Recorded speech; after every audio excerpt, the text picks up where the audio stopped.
एक नेक बाप की मजबूर लड़की की सबक आमोज कहानी। एक आदमी जिसका नाम रहीम था, जो बहुत नेक और शरीफ इंसान था, जिसने कभी अपनी जिंदगी में किसी गैर औरत को बुरी निगाह से नहीं देखा।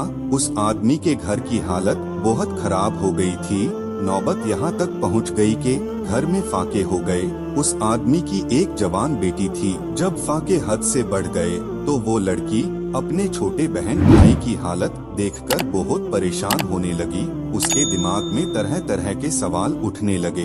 उसने सोचा कि क्यों ना मैं घर से निकलकर किसी काम की तलाश करूं, जिससे मैं अपने घर वालों का पेट भर सकूं। उस लड़की ने ये सोचकर घर से बाहर अपने कदम निकाल लिए और काम की तलाश में बाजार में निकल पड़ी। कभी किसी के घर में काम मांगने गई तो कभी किसी की दुकान में, मगर किसी ने उसे काम नहीं दिया।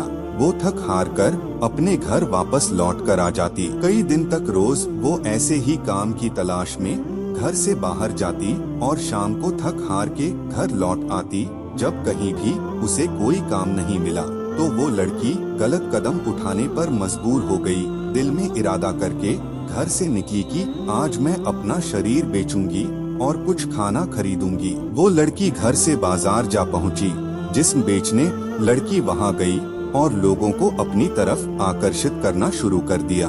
वो लोगों को अपनी तरफ आकर्षित करने की कोशिश करती रही, लेकिन किसी ने भी उस पर ध्यान नहीं दिया। ध्यान तो दूर, किसी ने उसकी ओर निगाह तक उठाकर नहीं देखा। लोग आते और उसकी ओर नजर उठाए बिना निकल जाते। इसी तरह खड़े खड़े लड़की को शाम हो गई।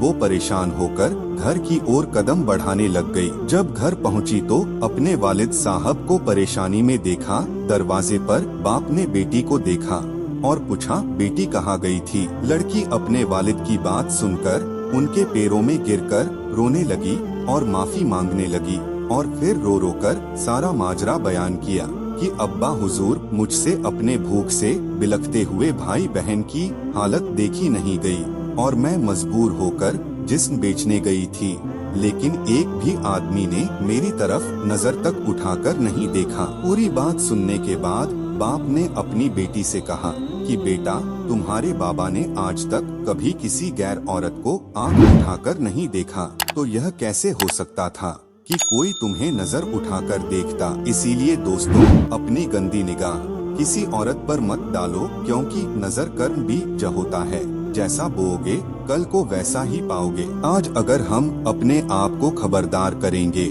तो कल हमारी औलाद भी महफूज रहेगी इंशाअल्लाह। प्यारे दोस्तों, अगर आप लोगों को हमारी ये वीडियो पसंद आई हो और अगर आपको इस वीडियो से कुछ इल्म हासिल हुआ हो तो नीचे दिए गए सब्सक्राइब बटन को दबा के बराए मेहरबानी इस वीडियो को लाइक शेयर जरूर कर दें और अल्लाह से दुआ करें कि या अल्लाह, जब तक तू हमें जिंदा रखे इस्लाम और ईमान पर जिंदा रखना और खात्मा हमारा ईमान पर फरमाना। आमीन या रब्बल आलमीन।